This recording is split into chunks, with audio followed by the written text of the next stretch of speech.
Hey everyone, it is your favorite medical coding YouTuber back again with another awesome medical coding case. Code with me. Let's dive into today's case, which is a colonoscopy. It is conscious sedation and snare polypectomy. So when you look at this pre-procedure diagnosis, it says colon cancer screening. Now you do have to be very careful with these colonoscopies because they may intend to be screening, but if there is something that is identified during the colonoscopy, such as a polyp that has to be removed or a tumor or something that then makes it not just be screening, it converts to diagnostic. So a screening procedure is one where we're just kind of doing routine testing. It's a patient who has no symptoms. So for example, maybe a mammography could be either screening or diagnostic, same as a colonoscopy. So if you are just coming in for your routine mammography, you're not having any symptoms, it would be a screening mammography. If you have a lump in your breast, and now we have to do it because we're testing specifically to investigate symptoms or an abnormality, then that is a diagnostic procedure. And that's exactly what happened in this case. It was intended to be a screening, and then it wound up becoming diagnostic because we discovered colon polyps, and then also diverticulosis and hemorrhoids. So the procedure performed was colonoscopy with conscious sedation and snare polypectomy. Indications: this is a 63-year-old male who has myelodysplastic syndrome who is referred for colonoscopy. He has had previous colonoscopies. There's no family history of bleeding, no current problems with his bowels. On examination, he has internal hemorrhoids. He has scattered diverticular disease of a moderate degree, and he has 2 polyps, one 1 centimeter in the mid-ascending colon and one in the left transverse colon. Now, I'm just going to circle these. It actually won't affect the code selection, but just some things you might want to think about while you're kind of going through, which is also 1 centimeter. These were removed by snare polypectomy technique. I would recommend that the patient have an increased fiber diet and repeat colonoscopy in 5 years or sooner if he develops bowel habit change or bleeding.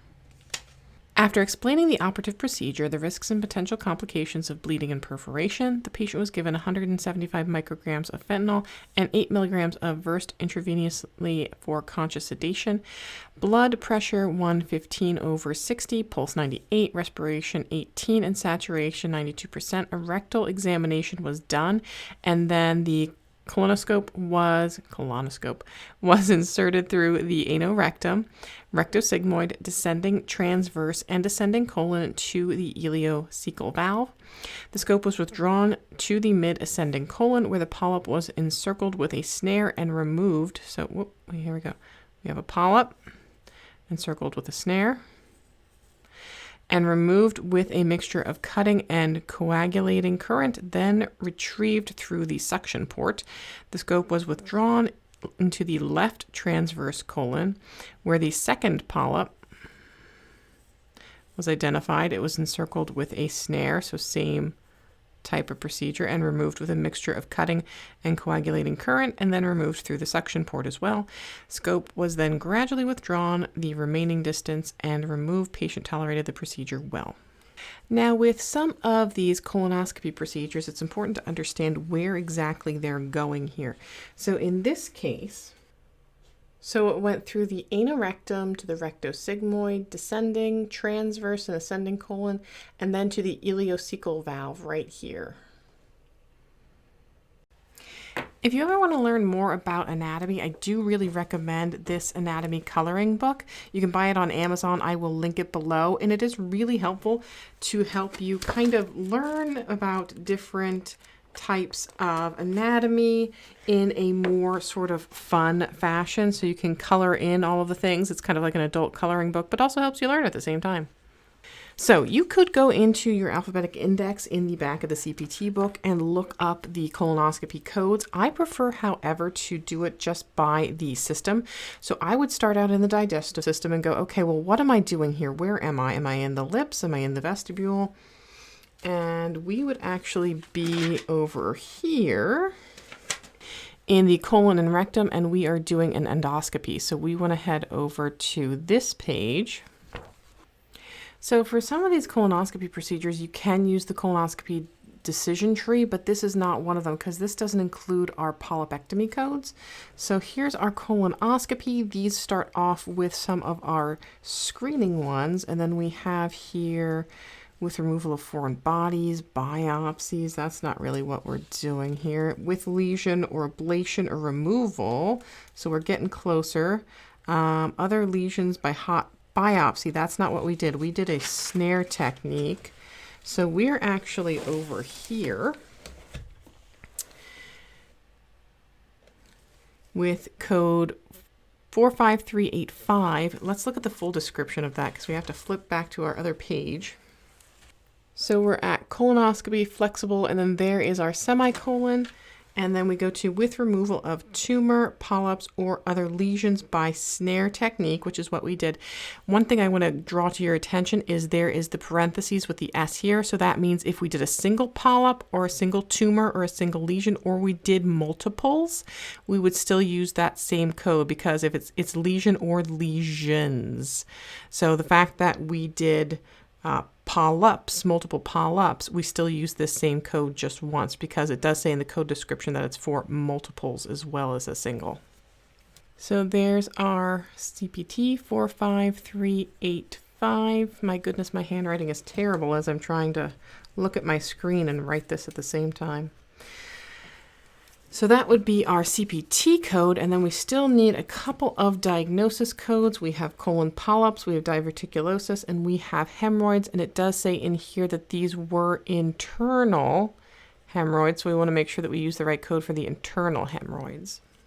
Quick side note, there is a difference sometimes with colonoscopies for Medicare versus non-Medicare patients. Medicare actually has two colonoscopy screening codes, one for high risk, one for not high risk. And they also have this PT modifier for Medicare patients. You won't find it in your CPT manual. It is actually a HCPCS modifier because it is insurance specific. And they want you to put this Medicare, meaning Medicare, want you to put this on if it is a colorectal cancer screening test that converted to a diagnostic test or other procedure. So they went in for the screening and then it turned into a diagnostic. So keep that in mind for your Medicare patients. Now, we should still include that the reason for this visit was an encounter for a colonoscopy screening. So encounter colonoscopy screening Z1211. We have polyps of the colon K63.5.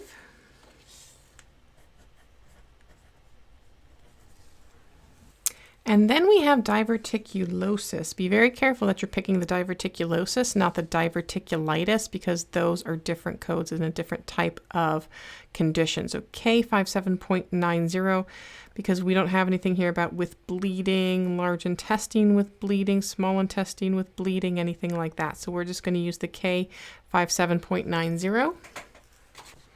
And then lastly, our internal hemorrhoids.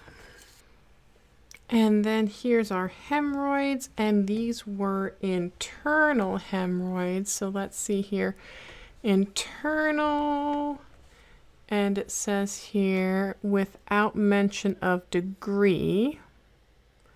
And he did say they were internal, but I don't recall seeing anything as far as the degree. He did say moderate degree of diverticular disease, nothing though about the hemorrhoids, so we would use the K64.8.